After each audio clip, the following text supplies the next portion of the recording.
Well, I said this last round of revamps wouldn't drag on for too long, but I was wrong. It's been far too long since my last devlog because I've fallen into some of my same old bad habits once again, of ripping apart too many things at once and getting bogged down and putting everything back together.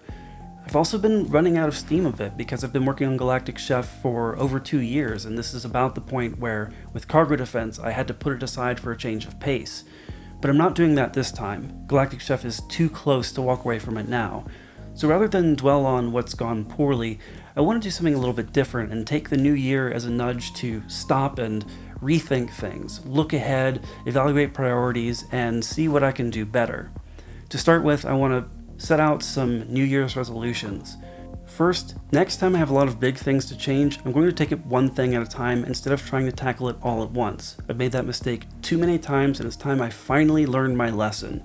At least to find out if this is a better way of doing it, because I don't really know, but I'm assuming that focusing on one thing at a time will make it easier to get back into a testable state and test each of these big changes to make sure I'm not breaking everything.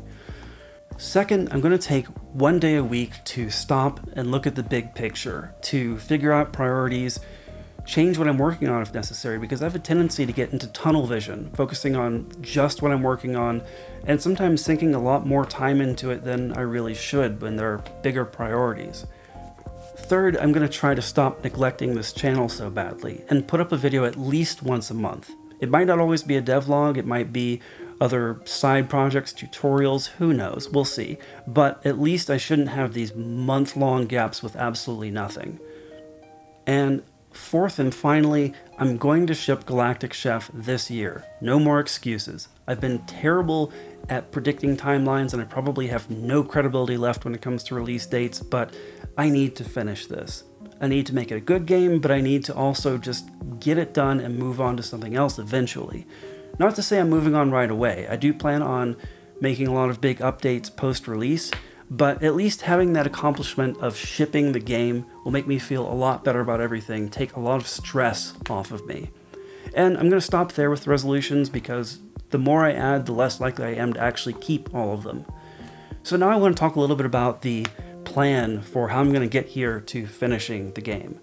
For the rest of this month, it's all about just getting the game building again, so that I can start testing and fixing things.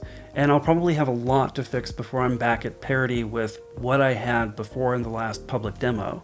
Next month, I plan on splitting the game into a closed beta, where I'm going to work on the full progression for the finished game, and the free demo, which will still get all the bug fixes and mechanics updates, but be limited in content. Then by sometime in March, I'm hoping to have the content progression finished, aside from the procedurally generated parallel universes. And that'll be the main focus for April.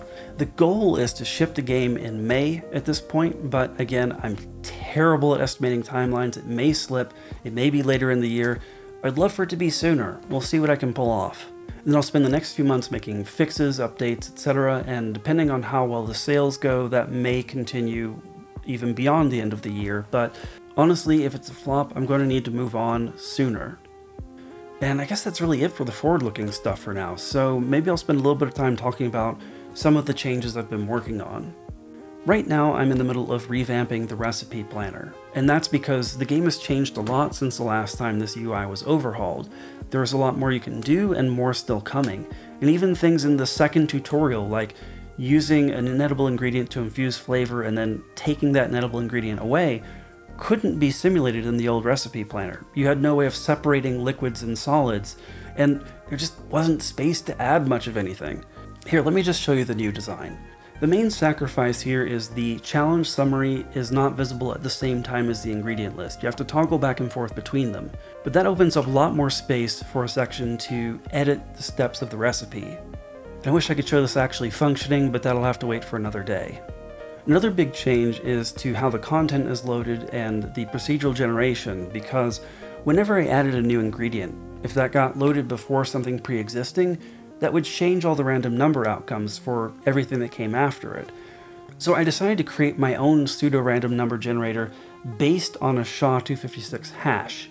The idea here is that each piece of content has a string identifier, and for that string, I'll be able to generate a consistent pseudo-random sequence of numbers. I just take the hash, reinterpret it as bytes, repackage those bytes back together into integers, and then I can use the standard template library's built-in system for mapping integers to a normal distribution of floats, as long as I implement the right interface on my pseudo-random number generator. I'm also appending a page number to the source string so that I can get effectively endless random numbers. As soon as I run out of bytes from the first hash, I just increment the page number, generate another hash, and continue. Along with this, I've also restructured how the universe manages content so that everything can be grouped into a content pack. This will allow me to handle conflicting names, for instance. A content pack can reference an ingredient by name, and the game will search within that pack first for something that matches, but if it doesn't find it, it'll go search through the other content packs. But the biggest changes have been to the simulation and to how things are structured for solid and liquid food.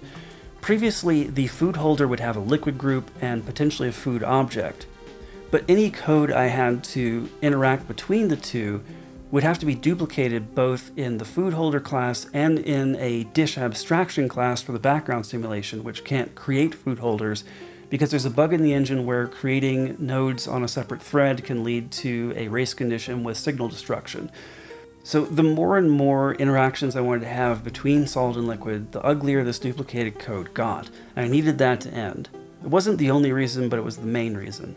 Now the dish abstraction is the primary owner of all of that logic, and there's a dish object class which is just a node-based wrapper for that. Restructuring it this way has been complicated, but really simplified a lot of things in the end.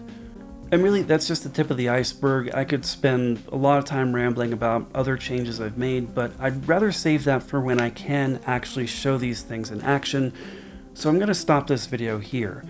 As always, it really helps me out if you hit the like button, spread the word, and subscribe if you haven't already. And of course, thanks for watching.